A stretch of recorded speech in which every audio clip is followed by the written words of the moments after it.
बिस्मिल्लाहिर्रहमानिर्रहीम। अस्सलाम वालेकुम। वेलकम बैक माय फ्रेंड्स, मेरी प्यारी फ्रेंड्स, मेरी तरफ से सबको रमज़ानुल मुबारक। आज मैं आप लोगों के साथ वीडियो शेयर करने जा रही हूँ, एक ऐसा ही इंस्टेंट ग्लोइंग मास्क जो आपके चेहरे पे इंस्टेंट ग्लो देगा, आपके चेहरे को ब्राइट करेगा।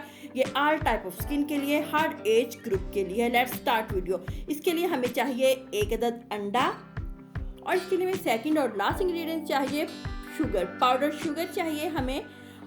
अब हम एग यॉक और एग वाइट को सेपरेट कर लेंगे। एग वाइट को हम लोग फ्रिज में रखेंगे ठंडा होने के लिए। जब हमारी एग वाइट तकरीबन हाफ आवर आपने फ्रिज में रखना है, जब ये ठंडा हो जाए अच्छी तरह, तो इसमें हम ऐड करेंगे 1 टीस्पून शुगर पाउडर। अगर आपके पास शुगर पाउडर नहीं है तो टेंशन में ना ले मेरी फ्रेंड्स, ग्राइंडर जार में शुगर को ऐड करें और उसको फाइन पाउडर बना लें, आपके पास शुगर पाउडर आ जाएगा। फिर हम इन दोनों चीज़ों को इतना अच्छा बीट करेंगे जैसा हम केक बनाने के लिए एग को बीट करते हैं कि एक फ्लफी सी शक्ल में। जब तक कि मैं इसको बीट कर रही हूँ, अगर मेरे चैनल पे फर्स्ट टाइम मेरी फ्रेंड्स विजिट कर रही हैं तो प्लीज़ मेरे चैनल को सब्सक्राइब करें और बेल आइकन को ही दबाएं, ताकि आने वाली जो लेटेस्ट और मुफीद वीडियो है जो 100% इफेक्टिव और टेस्टेड होती हैं, मैं खुद पे टेस्ट करके अपने व्यूअर्स से शेयर करती हूँ, वो आपको आसानी से मिल सके ईद से पहले, ताकि आप ईद पे हो जाएं गोरे गोरे और चमकदार। ये देखिए मैंने अच्छे से बीट कर लिया, मैंने इतना बीट किया। मैं भी आपको बाउल उल्टा करके दिखाती हूँ कि इसकी कंसिस्टेंसी ऐसी है कि मैं बाउल उल्टा भी करूँगी ये तो बिल्कुल नीचे नहीं गिरेगा, इतनी थिक इसकी कंसिस्टेंसी हो चुकी है।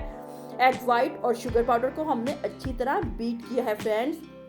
अब इसको हमने अप्लाई कैसे करना है, इसको हमने पूरे फेस पे अप्लाई करना है अच्छी तरह आधे घंटे के लिए, 30 मिनट्स के लिए। आइज पे आप अपने कुछ कंबल रख लें या आप कॉटन लेके उसको अर्के गुलाब में डिप करके अपनी आइज पे रख लें और 30 मिनट तक रिलैक्स करें। 30 मिनट्स के बाद अपने चेहरे को वॉश करें। आधे घंटे के बाद आप देख के शॉक रह जाएंगे। मैं भी शॉक रह गई थी। आई एम सरप्राइज, इतना ग्लो आता है, इतना ब्राइट आपका चेहरा लगता है, आप खुद हैरान रह जाएंगे। अगर मेरी वीडियो पसंद आए तो मुझे अपना फीडबैक दीजिए और अपनी फैमिली सर्कल में शेयर कीजिए। और इस मास्क को डेली यूज़ करें। अगर आप डेली यूज़ नहीं करते तो वीक में 3 टाइम मस्ट यूज़ करें। मिलते हैं आपसे नेक्स्ट वीडियो में, तब तक दीजिए इजाज़त। अल्लाह हाफिज़।